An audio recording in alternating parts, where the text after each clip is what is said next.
आप देख रहे हैं सिटी इंडिया न्यूज़ चैनल, हक की आवाज़।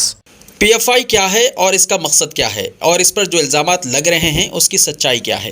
तो टॉपिक शुरू करने से पहले आप तमाम से गुजारिश करूंगा कि वीडियो को लाइक शेयर करते हुए हमारे इस यूट्यूब चैनल को सब्सक्राइब ज़रूर कर लीजिए ताकि ऐसी ही दिलचस्प और मालूमाती वीडियोस आइंदा भी आपको मिलती रहे। पीएफआई क्या है और इसका मकसद क्या है और इस पर जो इल्ज़ामात लग रहे हैं उसकी सच्चाई क्या है।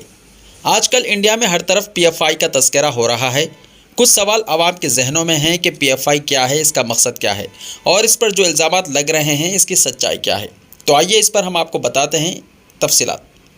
दरअसल पीएफआई यानी पॉपुलर फ्रंट ऑफ इंडिया एक जमहूरी डिसिप्लिन वाली एक मुस्लिम तंजीम है जो पूरे हिंदुस्तान में आरएसएस को उसी के तरीके से काउंटर करती है, उसका जवाब देती है और आवाम में हिम्मत पैदा करती है। आरएसएस और हुकूमत का डर आवाम के दिलों से निकालती है। जमहूरी अंदाज में वो पूरे मुल्क में काम करती है। इस तंजीम में नहायत ही बेहतर अंदाज में डिसिप्लिन भी है। ये तंजीम साल 2006 में केरला और कर्नाटका से शुरू हुई और देखते ही देखते पूरे मुल्क में फैल गई। इंडिया के नौजवानों को इसका अंदाज़ पसंद आ रहा है, इसलिए बड़ी तादाद में लोग इससे जुड़ रहे हैं। इसकी अब तक की तादाद 4 लाख हो चुकी है। अब हुकूमत और आरएसएस और कुछ गोदी मीडिया को इससे तकलीफ़ हो गई कि मुसलमानों की ये तंजीम हमारे मुकाबले में कैसे आ रही है, कैसे ये डट कर हमारा जवाब दे रही है। ऐसा नहीं होना चाहिए, इसलिए इन पर गोदी मीडिया के ज़रिए प्रोपेगेंडा चलाकर इनको बदनाम करने की कोशिश की जा रही है।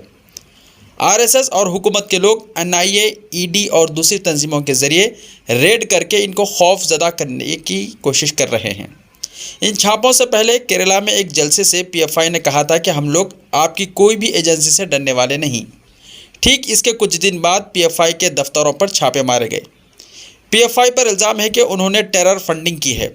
ईडी और एनआईए जांच कर रही है। आने वाले दिनों में पता चलेगा कि इसमें से क्या निकलेगा, लेकिन अब तक की बात की जाए तो पीएफआई पर इससे पहले भी कई इल्ज़ामात लगे, लेकिन अदालतों ने इनको सबूत ना होने की वजह से बरी कर दिया।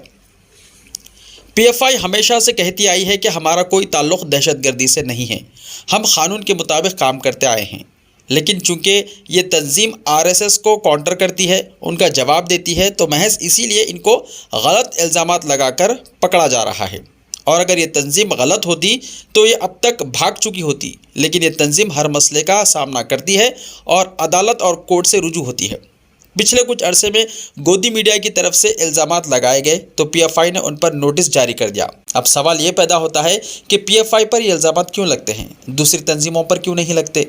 तो इसका छोटा सा जवाब ये है कि इंडिया में मुस्लिम पर्सनल लॉ बोर्ड है, जमीयतुल उलमा बोर्ड है और भी कई सारी मुस्लिम तंजीमें हैं, लेकिन उनमें और पीएफआई में फ़र्क ये है कि पीएफआई एग्रेसिव तरीके से आरएसएस को काउंटर करती है, इनके तरीके से ही इनको जवाब देती है, इसलिए इन पर ऐसी कार्रवाई हो रही है।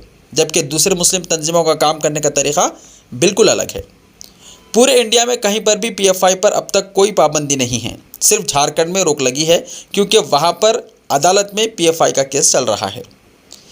पीएफआई से इनको इसलिए भी चिढ़ है क्योंकि ये आर्मी की ड्रेस की तरह ड्रेस पहनकर इनकी स्थापना वाले दिन यानी 17 फरवरी को परेड करते हैं, जबकि आपने देखा होगा ठीक इसी तरह से आरएसएस के लोग अपने हाथों में लाठियाँ लेकर परेड करते हैं, जबकि पीएफआई के हाथ खाली होते हैं परेड में।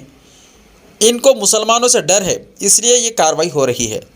आरएसएस के चीफ मोहन भागवत ने कहा था उनके पास करोड़ों की तादाद में फ़ौज है जो चाइना पर जाकर सरहद पर लड़ सकती है, जबकि पीएफआई के पास सिर्फ 4 लाख आदमी हैं।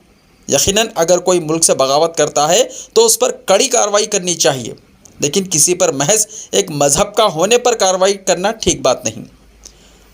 अब देखते हैं कि आने वाले दिनों में अदालत में क्या साबित कर पाती है एनआईए, क्योंकि अभी इनके पास पीएफआई के ख़िलाफ़ कोई सबूत नहीं है।